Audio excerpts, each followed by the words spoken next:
In Ukraine, officially on the battlefield, the number of military personnel killed, whether career soldiers or conscripts, is 55,000, and there are a great number Ukraine lists as missing. Ukraine President Volodymyr Zelensky has revealed that around 55,000 Ukrainian troops have been killed since Russia launched its full-scale invasion in 2022, with many more still missing in action.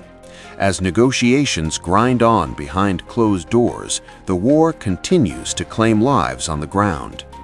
In an interview with French broadcaster France 2, President Zelensky described the scale of Ukraine's losses as devastating, confirming that tens of thousands of soldiers have died, while a great number remain unaccounted for. Zelensky also delivered a striking political message, claiming that Russian President Vladimir Putin is afraid of U.S. President Donald Trump. He said this fear should shape Washington's approach, insisting that no American leader should accept conditions dictated by the Kremlin. Zelensky argued that Ukraine's security is inseparable from global stability, warning that treating the war as a secondary issue would carry consequences far beyond Europe. He said this message has been central to his discussions with Trump, stressing that Ukraine must remain a geopolitical priority. In Ukraine, officially on the battlefield, the number of military personnel killed, whether career soldiers or conscripts, is 55,000, and there are a great number Ukraine lists as missing. Putin is only afraid of Trump. That's a fact. What Trump should say to Putin is not for me to say. If President Trump knows that Putin is afraid of him, then he cannot accept all the conditions set by the Russian president. It is Putin who is afraid of Trump, not the other way around. In my opinion, the United States has other priorities in terms of geopolitics, but the United States needs to understand that Ukraine is important. This is a crucial point in my discussions with President Trump. He needs to realize that Ukraine is important for global security. Separately, President Zelensky confirmed that Ukrainian and Russian negotiators have agreed on another prisoner exchange expected to take place in the near future. He said Kyiv's position remains unchanged, stating the war must end for real and that Russia must be genuinely prepared to do so. There was a report from our delegation after today's meetings held in a trilateral format. There were also contacts between the team and the American side.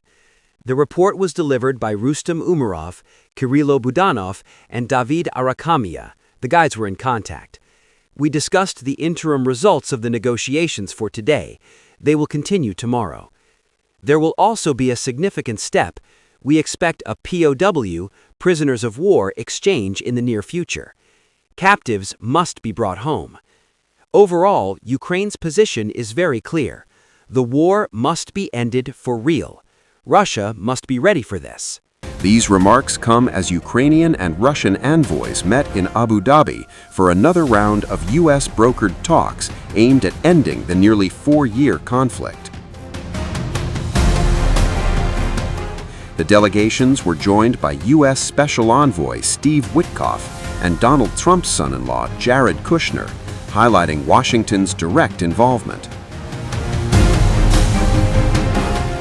However, even as talks continued, violence escalated. A Russian strike using cluster munitions hit a crowded market in eastern Ukraine, killing at least 7 people and wounding 15 others, according to local officials. Meanwhile, Moscow has issued a stark warning. Kremlin spokesperson Dmitry Peskov said Russian forces will continue fighting until Kyiv makes what Russia considers the right decisions to end the war.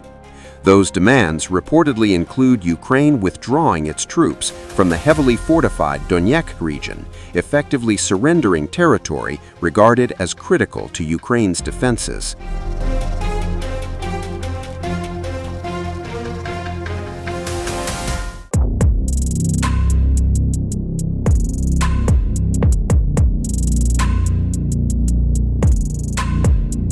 It was absolutely terrifying. A sound, a deep rumble, everything just flew. She said I didn't even manage to react, it was so incredibly frightening.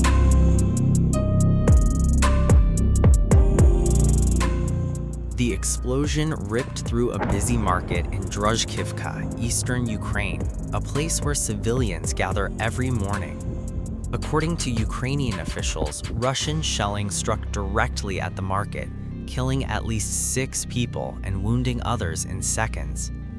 Reports said the attack involved cluster munitions, weapons designed to spread destruction across wide areas. In a crowded civilian space, the impact was devastating. Burned stalls, shattered vehicles. Further south in Zaporizhia, Russian drone strikes hit a residential area, killing 2 teenagers, an 18-year-old girl and a young boy. 11 more were injured, including children. Video released by local authorities shows scorched cars and damaged homes.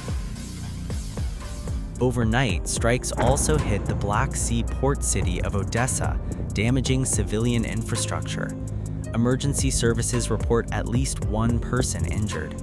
From the east to the south, the pattern is familiar, civilian areas absorbing the shock of a widening war.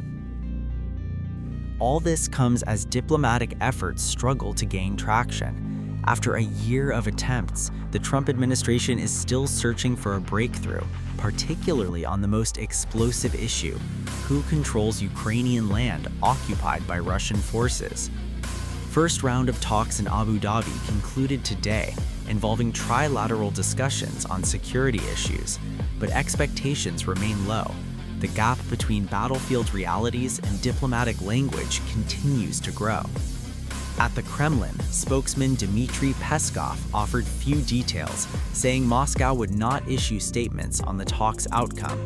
He insists Russia remains open to peace, while stressing its position is already known to Kyiv and Washington. They're receiving the information from the Russian side that the team that then they went to their leader, and they will come back with the feedback, and they will discuss this feedback. My team will be in touch with me. I'll connect with them, and we'll listen to what the Russians have brought. What compromises are they ready for? The signals must come not only about Ukraine. I think the group knows what to do. We must look for the dialogue, but nobody plans to surrender. I think the president, Ukraine, is absolutely ready to play ball, to come to a deal with the Russians, which has to be, of course, acceptable for all parties, and particularly, of course, for Ukraine, no doubt. But, of course, this starts you to question, makes you question whether the Russians are serious. And let's hope they are. And I know the American president is doing everything he can to bring this terrible war to an end with his team, and I commend him for that. He's the only one who's able to do that. But last night is a really bad signal. You're always with our state, and I'm very glad that you're with us at such a harsh moment, undoubtedly tough moment of this war, when the Russians have once again disregarded the efforts of the American side. There was a request from the President of the United States to refrain from strikes on energy and critical infrastructure, and you're aware of that, for the duration of the meetings of our negotiating teams. And the President of the United States said that strikes should be withheld for a week. It's very important, and it was an important decision. In practice, this began on Friday night, and last night the Russians, in our view, broke the promise that they've given. So either Russia now believes that a week consists of less than 4 days instead of 7, or they are really putting all their eggs in the basket of war. And they simply waited for the coldest days of this winter to come, when the temperatures across large parts of Ukraine are below -20 degrees Celsius. And I expect our partners not to remain silent about what's happening. It's critical for everyone to continue supporting the defense of our country and our people. It is Patriot systems that counter ballistic missiles the most effectively, and you're aware of that, and that means that missiles are needed, more missiles are needed, and the deliveries must be as prompt as possible. Yes, I'm absolutely confident that the money will be there, because we all know it's crucial. We have now 2/3 of allies participating in the Pearl program. But you're right, there is an issue of burden sharing. And at the moment, some allies are doing a lot of allies are doing something, a few are doing nothing, but most are now involved in Pearl. But we need a better burden sharing within NATO. That's what we are working on. We know that some countries like the Canadians and the Norwegians and the Germans and the Dutch and the Danes, but also the Danes and Norwegians and the Swedes together with the Baltic countries, they're doing quite a lot. We have other countries who are also doing relatively much, like Slovenia or Belgium, but still more can be done overall. After the meeting in Abu Dhabi, the American side, in the end of the meeting, they have proposed such de-escalatory steps, that's what they call them, to not hit energy infrastructure. They've also raised the topics of not attacking other critical infrastructure, to be honest, but we saw that there were attacks on the railway and other facilities, but there were no attacks on energy for the most part, and the Americans thought that this will be in effect for a week.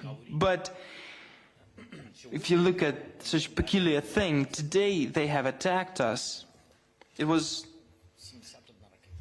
with 71 missiles and 450 drones, Shaheeds alone. If you look at the attack arsenal that the Russians wanted to use when the negotiations in Abu Dhabi have ended, then there was less of everything. So what they did, they delayed the attack, they've built up the amount of drones and missiles, and they attacked at the coldest days. So I couldn't say that somebody gifted us anything. I don't think that's what happened. Yes, President of the United States, and I believe that this was a very reasonable proposal. Let's demonstrate to the whole world and our societies that de-escalatory steps are taking place. Let's start this, let's implement this package of de-escalatory steps in between the meetings. And the Americans have suggested to have it until the next meeting. That's what it was supposed to be. And then the parties would discuss other de-escalatory steps, such as ending the war, how we see the end of the war. The meeting, not on Ukrainian initiative, was delayed, appointed for Wednesday, Thursday, and you know that. It was delayed because of the reasons that came from another direction. And in our view, the demonstration of de-escalatory steps had to continue, carry on. Our team will be receiving the information from the Russian side that the team that then they went to their leader, and they will come back with the feedback, and they will discuss this feedback. My team will be in touch with me. I'll connect with them, and we'll listen to what the Russians have brought. What compromises are they ready for? The signals must come not only about Ukraine. I think the group knows what to do. We must look for the dialogue, but nobody plans to surrender. I think the president, Ukraine, is absolutely ready to play ball, to come to a deal with the Russians, which has to be, of course, acceptable for all parties, and particularly, of course, for Ukraine, no doubt. But, of course, this starts you to question, makes you question whether the Russians are serious. And let's hope they are. And I know the American president is doing everything he can to bring this terrible war to an end with his team, and I commend him for that. He's the only one who's able to do that. But last night is a really bad signal.